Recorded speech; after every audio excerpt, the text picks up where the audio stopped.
This week's best MMA bets, we're talking UFC Vegas 84. I'm going to give you guys my lock of the week, my most confident picks, favorite underdogs, the Degen props of the night, and then finish it out with the parlays. So make sure you guys smash the like button. If you're new to the channel, subscribe, turn the post notifications on, and make sure to share the video as well. 2024, first card of the year. I'm very excited to get into it and break things down. Coming off of a win at UFC 296, my lock was Tagir Ulanbekov to beat Cody Durden. It was by submission. It was a perfect hit. And I'm looking forward to bringing some positive momentum heading into 2024 now with this first card of the year.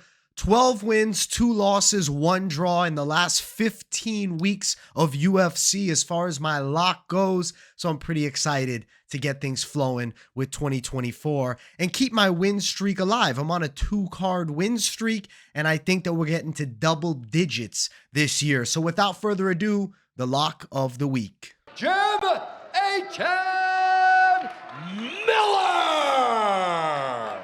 Jim Miller, lock of the week, starting the year off. I'm picking a 40-year-old as the lock of the week. Am I a little crazy? Maybe. Is it because I'm super excited for the possibility of Jim Miller on UFC 300? Maybe that too. Am I trying to push some positivity and manifest a W? It's definitely real. Yeah. But I'll tell you this, I also strongly believe that Jim Miller is going to win this fight. Now, his line has spread. He was initially an underdog when I first glanced at this card a month ago. Now, sitting at a -140 favorite tag. He's going to win the fight. I think he's live for a finish inside of the distance. Submission or knockout, both could happen here. Jim Miller has been showing some really dangerous boxing in recent fights, but he also does have that submission over Cowboy Cerrone recently. I think Mowgli Benitez is right now. I feel like he's dwindling a little bit. I think his skill set's diminishing. Even though he's younger than Jim Miller, I think he's farther removed from his fighting prime. Jim Miller to win inside of the distance call for Miller is +145. I like inside of the distance. Now, you could go and try to get a knockout, +275, or try to get a sub, +400. I think both are live methods of victory. So you're kind of flipping a coin as to how you think Jim Miller gets it done. I can really see him hurting and sleeping Gabriel Benitez. My official call leaned the knockout, but submission has better value at +400. But if you're looking for the sure win, Moneyline, your best bet. But inside the distance at +145 looks beautiful. Lock of the week is going to be Jim Miller. I have him beating Gabriel Benitez. I think he gets me starting 2024 off with a sick W. I'm confident as hell with this lock. I feel really good about it, and I like the line. It's not a wide favorite. It's -140. Yeah, a lot of people are on the line, but it's because there's a clear path for Mowgli Benitez to lose. There's a clear path for Jim Miller to get the win, and I have him getting it done. We're going Jim Miller this week's lock, feeling real good about starting 2024 off with a win. Now let's jump to the most confident pick section where I'm going to drop some high confidence favorites that are on the card. I'll bring them up on the screen, but I'm going to list them off and then talk about the odds in depth with each. We got Joshua Van. We got Where's Waldo Cortez Acosta. We got Tom Nolan, and we got Farid Basharat. Now, with Joshua Van, he is a -250 favorite. It's not a beautiful line here as far as money line goes, but I think he beats the nearly 35-year-old debuting flyweight in Bunez. I'm not overly impressed by Bunez at all. Now, looking at Van to win by knockout is +210. I can see him putting punches together and knocking Bunez out. Now, Bunez, not a chinny fighter. I do think he's durable. I really think we are live to go distance. The decision is +220. My initial and official prediction is Joshua Van on the judges' scorecards. I don't think a knockout is crazy, but I'm going to respect the durability. So I am calling decision. That line, like I said, +220. The money line is your best side. -250.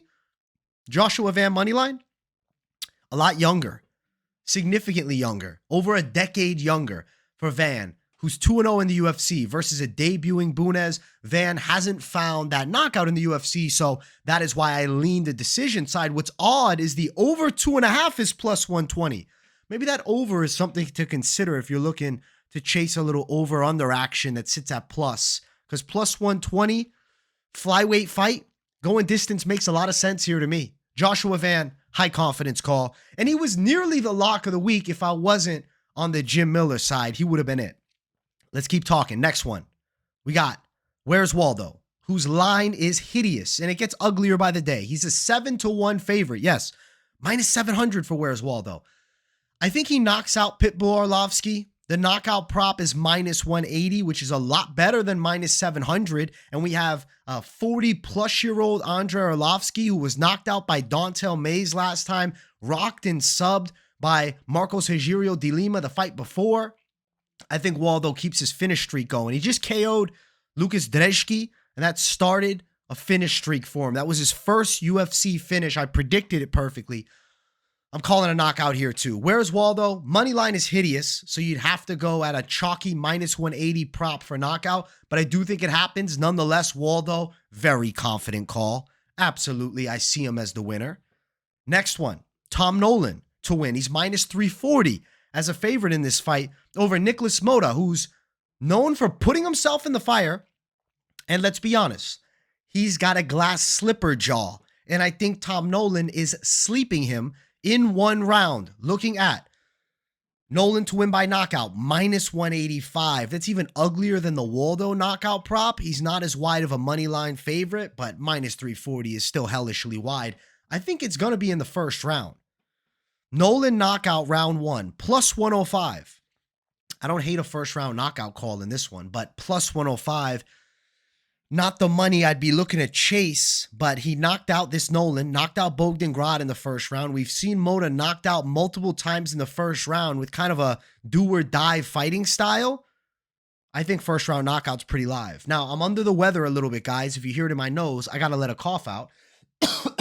Apologies to the people watching, but we're fighting this cold. Same way we're fighting the books this weekend with some good bets, I think. Some good calls this week. I'm feeling confident with the first card of the year. Next in the most confident pick section, because we're not done yet, we got none other than Farid Basharat over Taylor Lapilus. I'm a Lapilus fan. He had a competitive but clean win over dwarf Brock Lesnar, Kaloran Lauren. And I think that here, though, he's being overmatched. Big mistake for the UFC, though, because how I look at it, I have somebody like Lapilus, who could really build the market for bantamweight in France. Instead, they throw him one of the most dangerous prospects in the division right now, the unbeaten Farid Basharat, who can do it all, strike and grapple beautifully. He's got the better wrestling for sure. I think he's a slicker striker. I think he controls and wins a decision. Basharat minus 275, ugly tag. Over 2.5, minus 245, probably happening.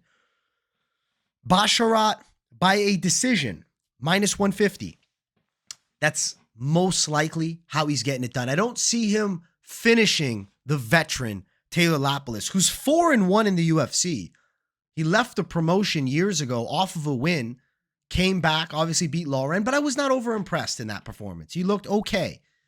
Yeah, it was a debut, octagon jitters, sure. Now he's fighting stateside in Las Vegas, where Basharat trains and is most comfortable. Basharat's got this. I think Basharat gets a unanimous decision. Now, he's a bit wide at minus 275 money line, but he's going to be a winner. I feel good about it. Definitely look for all of these names in the most confident pick section in that parlay section, which is coming. Let's keep running. Next section, we got some of my favorite underdogs on the card. They're going to be underdog picks, not just underdog bets. We'll talk the degenerate props and maybe some things are not pick-based there. We'll get to it. As far as the underdogs, I'm riding with two dogs that I think win. Phil Hawes plus 115, but I'm throwing the red flag out right away. The dude does not have a good chin. He's got another glass slipper jaw. You hit him clean, he can be flattened. Bruno Ferreira also has a knockout win over RoboCop. Gregory Rodriguez, who's a stud, but hittable, but lost to Jordan Williams by knockout, who's a welterweight. Bruno's coming off of a bad knockout loss too. Nursultan Rizibov absolutely destroyed him in their fight. Another cough is coming. I'll tell you this. Phil Hawes plus 115 to win. He's the better fighter. It's about, does he get cracked on the chin? I'm going to say he can win this thing. I would just go money line on Hawes if you want to really chase something. I mean, Hawes to get it done by a decision is plus 650. Could he go out there and outpoint Ferreira over the 3 rounds, maybe. Knockout not as good at plus 200. I am officially leaning the knockout side. Definitely a lot of plus money, though, if you're thinking he gets a decision. Moneyline, though, is plus 115. So you can just go Moneyline. But hey, that's going to be a nervous bet. You're going to sweat a lot. You're going to sweat a ton, actually, because Phil Hawes gets hit with one overhand and the fight could end. Even he could be up for 14 minutes and 57 seconds. One shot lands and it's finished. But I do think he beats Bruno Ferreira, who I see more as an okay brawler. Preston Parsons, the other dog, plus 110. I think him and Semmelsberger is competitive, but he outdogs him. What I like in this fight is the over 1.5 is minus 155. I do think it goes over 1.5. I don't think that Semmelsberger is chinning Parsons in the first round, and I don't think Parsons subbing Semmelsberger in the first round. I think we're getting into a 3-round fight. I see competitive back and forth 3 rounds. Parsons gets it done in a hard fight on the judges' scorecards. Plus 110, money line. Over 1.5, minus 155. Parsons by decision is plus 400, which is my official prediction here. So that's a pretty good tag for the official call. I like those picks. I like those underdogs. I'm feeling good about them. I feel real good about them. And if you guys have tuned into the show previously, one thing that I've set as a New Year's resolution for me during this show is to bring you the info right away and a little bit less of the ranting and rambling. I'll rant and ramble a bit, but I do want to get to the point. So if you guys are wondering, damn, AJ's on point today. That's why.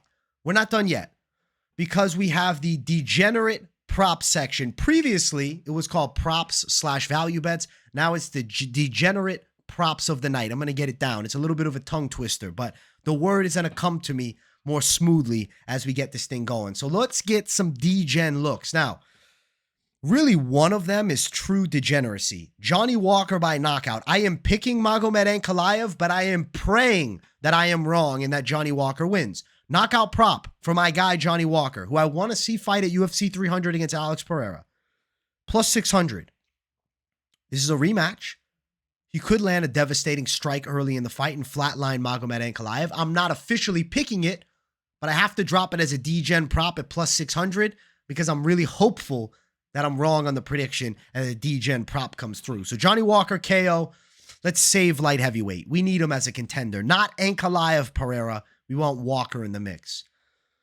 Next one, definitely a little bit less of a degenerate call. It's actually an official prediction. It's Ricky Simón to win on the judges' scorecards. Plus 140, win by decision for Ricky Simón. I expect these guys to go long. Over 2.5 is minus 170 as well, which is not a bad call either. I'm picking Ricky Simón to win nonetheless. Marcus McGee by sub. Bolanos is a horrible grappler who's a kickboxer primarily. Marcus McGee, known for his MMA striking, does have a submission win in his UFC debut over Journey Newsom. It was his first sub win as a pro. He got it by a rear naked choke. I'm calling rear naked choke here too. So McGee, submission, plus 250. I like the likelihood. I'm feeling it. I think it happens. That right there, I think is a pretty sweet section. I like this section a lot. This next one, I have to read it off. This is an honorable mention to the section. Actually, it's more of a, I just had to talk about it because people are going to ask me, why didn't you include Gene Silva? He's a 9-1 favorite. No, minus 1,200 favorite. He's probably going to win by knockout. Knockout win for Silva is minus 200. That sucks. You got to lay a lot of chalk down just to get a minus 200 tag. And the money line is hideous. Weston Wilson's a lot taller. He trains with Wonder Boy. He's awkward. But yeah, Silva should chin him in the first round. It probably is pretty quick. I want to jump to the next section, the famed section, the parlays. Let's talk about it. Let's parlay some things up. If you guys haven't, make sure you smash the like button too. And if you're new, subscribe. Let's talk parlays real quick. So I have them written down here. I'm not freestyling. I have a game plan. Okay. Where's Waldo? Tom Nolan. Minus 168. Yes, that sucks, but it's going to hit. Joshua Van, add him to your lineup. Now you got plus money, plus 136. I'm feeling good about it. I want to add more legs. Let's go Jim Miller too. But because I'm a savage today, plus 340 with Jim Miller, but we're doing a 5-legger, I'm also going to add a little more steam. I'm going to bring Basharat on it. Now we're sitting at plus 516. Now all favorites, sure, but I think I've sniped out some good favorites. They got a good chance to win. I got more here, guys. I'm reading the notes off, so I'm sticking to the script a little bit more than normal, which is good for me. Sometimes I get a little too reckless, freestyling it. Now, I like the over 1.5 in this fight, but best fight odds tends to be really off point with what the over 1.5 is. So the Parsons over 1.5 is minus 155. I will find a similar line here. We will find something close. Let's just put Ricky Simone in for the moment, but it's not actually Ricky Simone. This is the over 1.5 in the Parsons fight, plus 902. I like the over 2.5 in the Simone fight. Now you got plus 1477. Sure, we're getting crazy. We're getting a little wild. But I think there's high possibility of all this happening. I don't think this is a crazy long shot. This is a possible long shot. This is something that could come through. I'm sticking to the script for the most part, but Phil Hawes to add some real degeneracy, plus 3,213. You could have potentially add in Parsons. Now, you might have to remove your over 1.5 in the Parsons fight because some books won't allow you to double up on fights, but if it does, now you have plus 6,857. And just to throw a delusional cherry on top, plus 35,379, we have Johnny Walker in the lineup. So, yeah. This is kind of crazy. We got Where's Waldo, Tom Nolan, Joshua Van, Jim Miller, Fareed Basharat. We got the over 1.5, even though it's listed as Ricky Simone in the fight with Parsons and Semmelsberger. We have the over 2.5 in the Simone and Bautista fight. We have Phil Hawes. We have Preston Parsons as well. And we have Johnny Walker at the top. Yeah, this is crazy. This is real degen shit. Now, if you notice, as the legs get wider, the odds get better. But that's for a good reason. The bookies are making a shitload of money out of these crazy parlays that people are throwing down on. Because the possibility to turn $100 into way more than that, like 35,000, gets people excited. Gets us all a little bit crazy. So bet intelligently. 2-3 fight parlays are better for you as far as, likelihood of success. I get it, though. We all got to throw lottery tickets down sometime. But be cautious this week. It's the first week back. I had to bring some fire. I hope you guys enjoyed this week's best MMA bets, the first show of the new year, bringing the heat per usual, every card, always. Thank you guys for tuning in. Let me know what you thought of all the calls in the comments down below. I want to hear what you guys are thinking. Drop your lock too and some of your favorite bets or parlays because I want to know what my people are thinking. I hope you guys are enjoying the daily content. If you're watching this on the day of release, which is January 10th, you'll notice I'm not going live tonight. I'm taking a night off. But I'll be live back tomorrow with the late night live. The per usual daily content and live streams will be kicking off tomorrow for pretty much the whole year. Occasional misses here and there, but for the most part, every damn day. Thank you guys for watching. Subscribe if you're new. Drop a W in the comments if you got nothing to say, but you just enjoy the content. I appreciate you all tuning in to the show, and I'll see you all in the next one. Peace.